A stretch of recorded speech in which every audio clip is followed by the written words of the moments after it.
या देवी सर्वभूतेषु मा कूष्माण्डारूपेण संस्थिता नमस्तस्यै नमस्तस्यै नमस्तस्यै नमो नमः।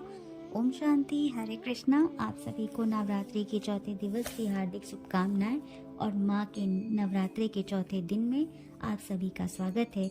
आइए सुनते हैं नवरात्रि के चतुर्थ दिन की माँ कुष्मांडा जी की पूजा की जाती है।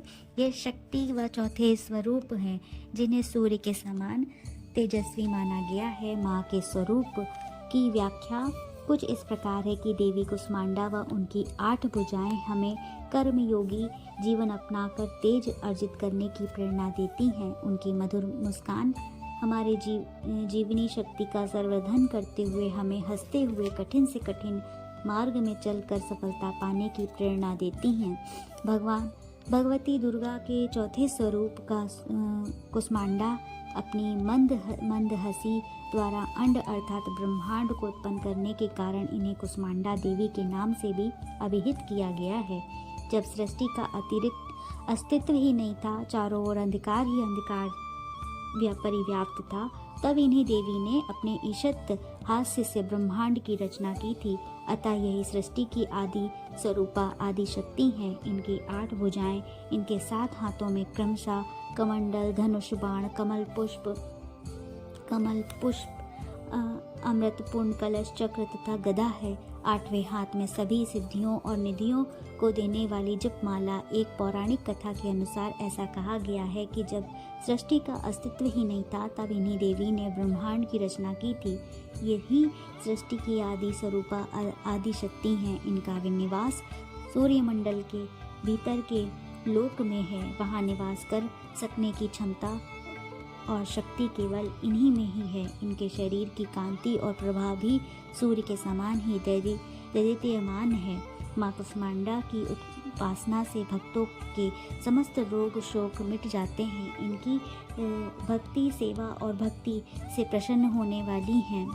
इनका वाहन सिंह है। नवरात्र पूजा के चौथे दिन कुष्मांडा देवी के स्वरूप के ही उपासना की जाती है। इस दिन माँ कुष्मांडा का उपासना से आयु, यश, बल और स्वास्थ्य में वृद्धि होती है। माँ कुष्मांडा को हरी लाल बहुत ही प्रिय है तथा माँ कुष्मांडा देवी की पूजा करते समय हरे रंग के वस्त्र पहनकर पूजा करना बहुत ही शुभ माना जाता है। माँ कुष्मांडा को आज के दिन मालपुआ तथा कुम्हड़े तथा पीले रंग के पेठे की केसर की पेठा का भोग लगाना अति प्रिय है।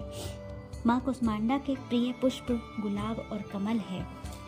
तो आइए जानते हैं माँ कुष्मांडा देवी की पौराणिक कथा का श्रवण करते हैं। देवी दुर्गा से जुड़ी यह एक पुराण में कहा गया है कि इस ब्रह्मांड में सृष्टि में पूर्व केवल और केवल अंधकार था और उस समय देवी कुष्मांडा ने ही इस ब्रह्मांड की उत्पत्ति की जिसमें हम रहते हैं। लेकिन देवी कुष्मांडा का मूल स्थान निवास कहाँ पर है? कहते हैं कि सूर्य के मूल में ही देवी कुष्मांडा निवास करती हैं।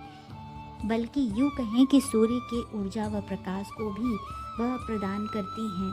वह देवी कुष्मांडा ही हैं जो सूर्य को दिशा प्रदान करती हैं। जब यह ब्रह्मांड नहीं था, देवी कुष्मांडा ने इसलिए असीमित शक्ति से ही छोटा सा अंड उत्पन्न किया था जो इस ब्रह्मांड में परिवर्तित हो गया। जब देवी कुष्मांडा ने इस ब्रह्मांड का निर्माण किया तो सर्वप्रथम उन्होंने अपने नेत्रों के 3 देवियों को उत्पन्न किया। देवी के बाएं नेत्र से देवी काली उत्पन्न हुई जो भयंकर स्वरूप धारण किए हुए थी। इनके दाएं नेत्र से मुस्कुराती हुई देवी सरस्वती प्रकट हुई और उनके तीसरे नेत्र से देवी महालक्ष्मी प्रकट हुई। कहते हैं कि तीनों नेत्रों देवी पृथ्वी के सबसे पहले जीवन स्वरूप थी। इन तीनों देवियों को प्रकट करने के पश्चात ही देवी कुष्मांडा ने इन तीनों में अपना दृष्टिपात किया। सर्वप्रथम देवी कुष्मांडा ने महाकाली पर दृष्टिपात किया और उनसे नर तथा मादा उत्पन्न हुए। नर का नाम हुआ शिव। उनके मुख 5 तथा 10 भुजाएं थीं। जो मादा उत्पन्न हुई थी उनका नाम पड़ा देवी सरस्वती। उनका एक मुख तथा 4 भुजाएं थीं। इसके पश्चात देवी कुष्मांडा ने अपनी दृष्टि महालक्ष्मी पर डाली और उनसे भी एक नर और मादा उत्पन्न हुई। नर का नाम ब्रह्मा और उनका सर एक तथा 4 सर तथा 4 भुजाएं थीं। जो मादा उत्पन्न हुई थी उनका नाम था देवी लक्ष्मी। उनका एक मुख तथा 4 हाथ थे। इसके पश्चात देवी कुष्मांडा ने अपनी दृष्टि महासरस्वती पे डाली और इसी क्रम से एक नर तथा मादा उत्पन्न हुए। नर का नाम श्री विष्णु रखा गया और मादा का नाम उनका भी एक सर तथा 4 भुजाएं थीं। मादा का नाम हुआ शक्ति, उसके भी एक सर तथा 4 भुजाएं थीं।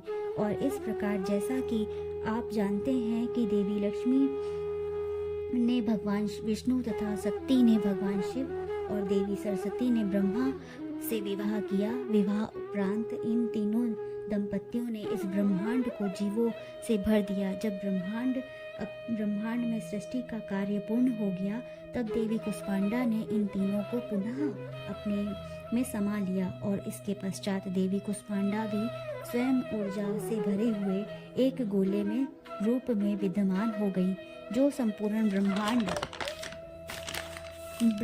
ऊर्जा व गर्मी प्रदान करती है। ये थी पौराणिक व वर्णित देवी कुष्मांडा की पौराणिक कथा। इस नवरात्रि के देवी में चौथा दिन कुष्मांडा की पूजा आराधना करने के लिए प्रावधान है कि उनकी पूजा करने के लिए ब्रह्मा मुहूर्त में स्नान आदि करके एक स्थान में माता की विग्रह स्थापित करना चाहिए। इसके पश्चात शुद्ध जल और पंचामृत से स्नान करावे। इसके पश्चात माँ कुष्मांडा को धूप गंध पुष्प अर्पित करके लाल पुष्प सफेद कुमड़ा सूखे मेवे सौभाग्य का सामान अर्पित करना चाहिए। लाल रंग के वस्त्र लाल चूड़ियाँ अर्पित करना चाहिए।